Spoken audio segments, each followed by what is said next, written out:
All right, so this is the second part. I was hoping to get a little bit more covered in that first one, but I only got 15 minutes. So it's just continuation now. We're at chapter 4, and this is the basis of carbon, which is the backbone. And we've talked about the reason why carbon is so versatile. I'm not going to get in. The main point, the big idea here is this idea of the 4 valence electrons. And so that's really important, that piece there, because again, if you remember from the previous review, that whole idea of the octet rule. So, let me click. Source of carbon for all molecules found in organisms. That's fine. Hopefully, you understand this idea of what an isomer is. So, glucose and fructose, the cis and the trans, not so much, but I hopefully understand what isomers are.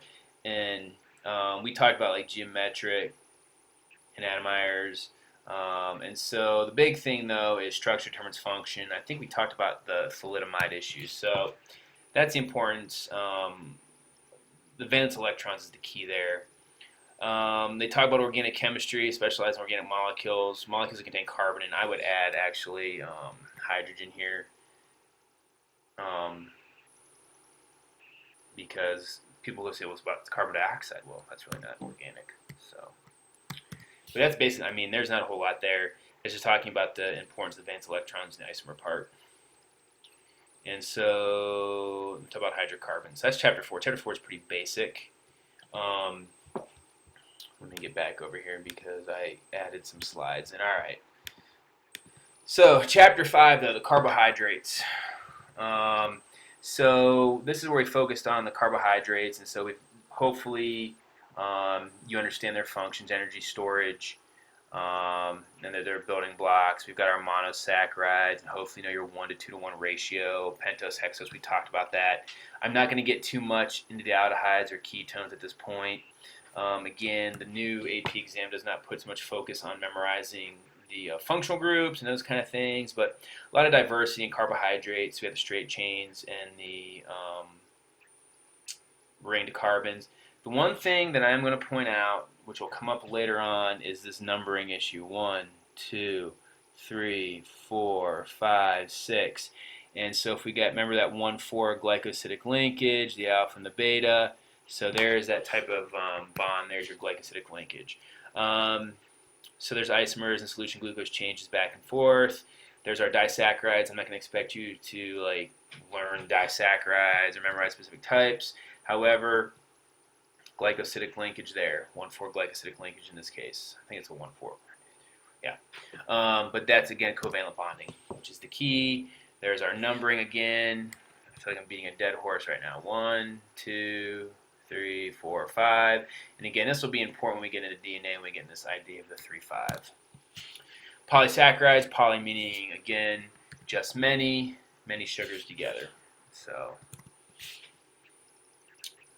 So the bonding of the carbohydrates, again, determines, so starch, 1,4 linkage, there again, starch, alpha glucose, 1,4 linkage. We got 2 forms of starch. We got amylose and amylopectin. Amylose is a straight unbranched glucose chain. Amylopectin, many linked short amylose chains.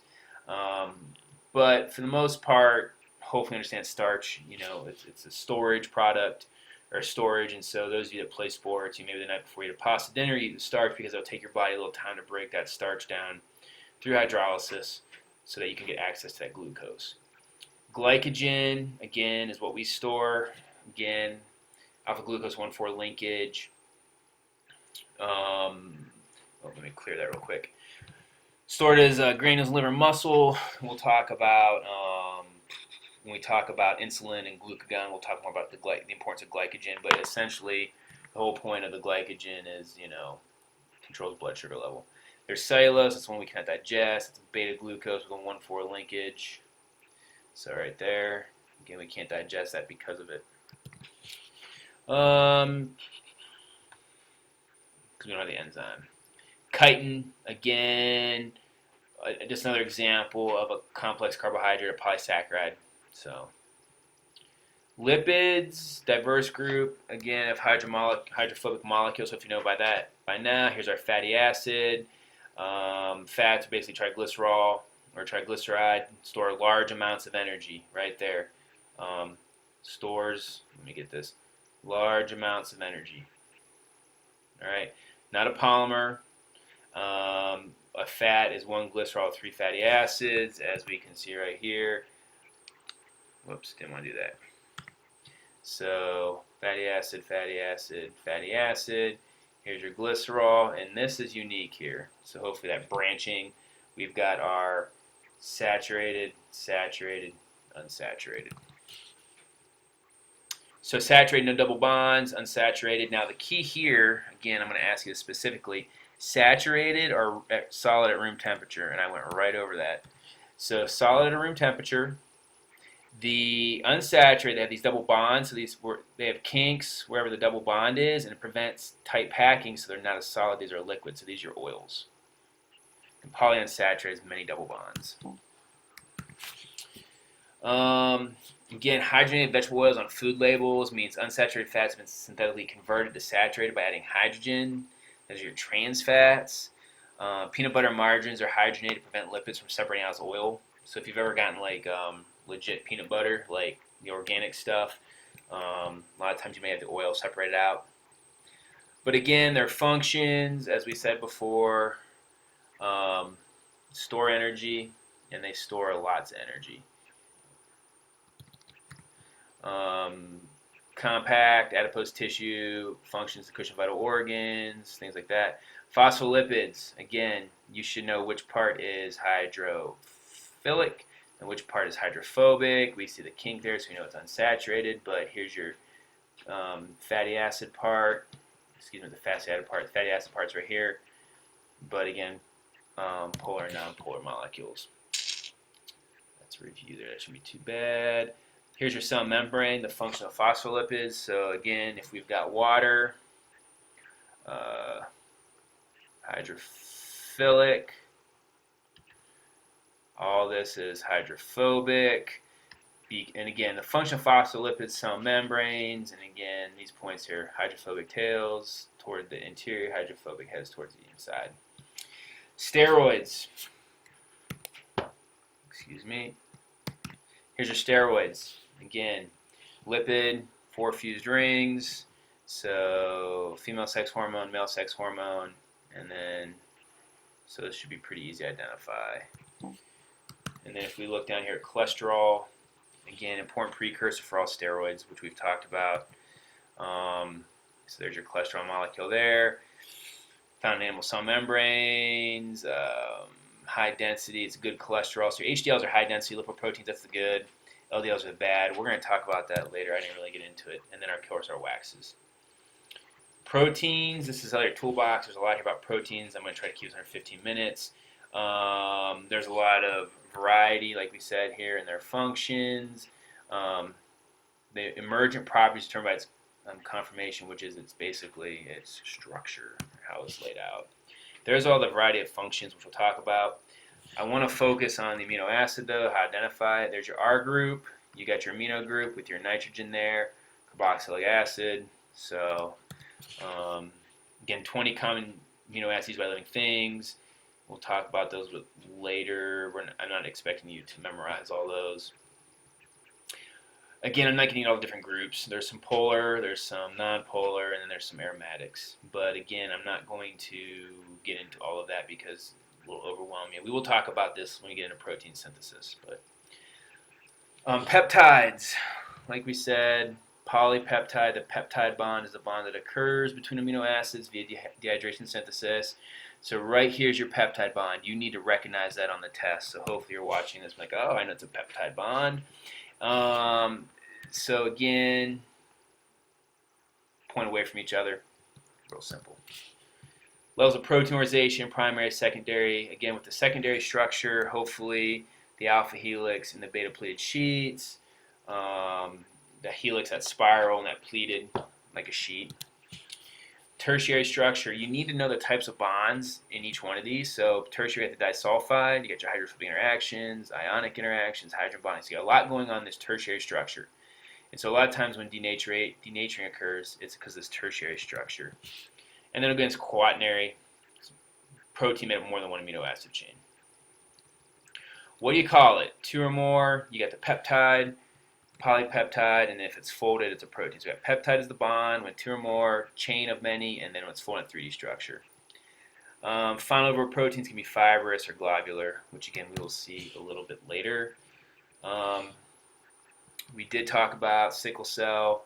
It's mutation. If you go back to the PowerPoint where you change a glutamine and alanine, and basically it causes the blood cells to become sickle-shaped right there.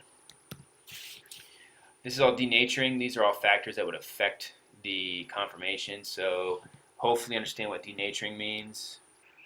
Basically just changing the shape. Basically unravels or loss of it. Can change your pH, salt concentration, temperature, and also reducing agents. And again, you should know what denaturing is and a couple of the causes. Chaperones, these are just proteins that pretty much stabilize in the form of polypeptides, kind of processes them.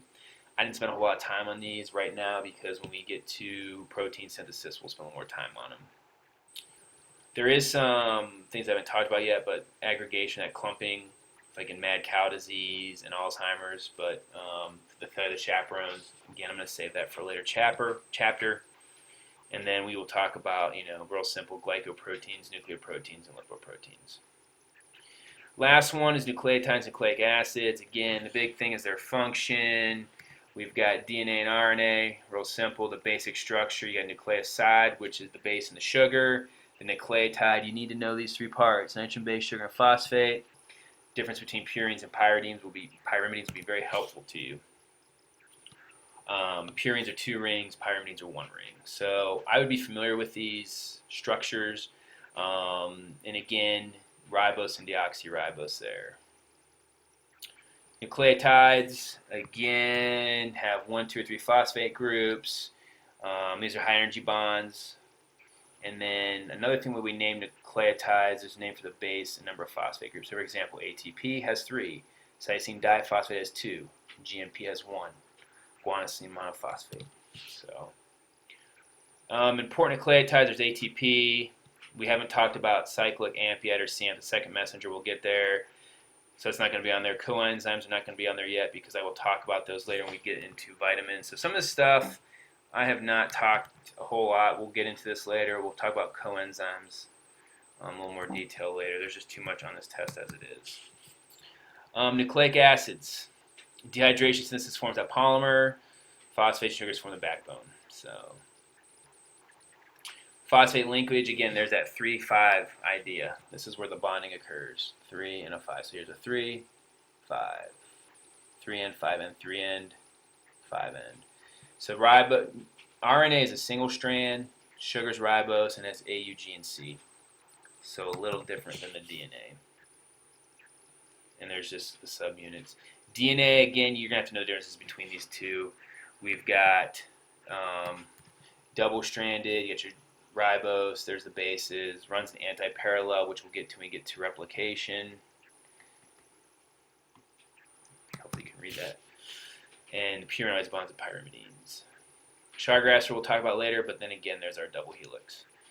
All right, I've got 1 minute left, but that's pretty much your review for your test. So there should be no reason why anybody does poorly. I went that kind of quickly, but hopefully you'll look over these before the test and come in with questions. So again, it's Friday, your essays are Thursday, so good luck.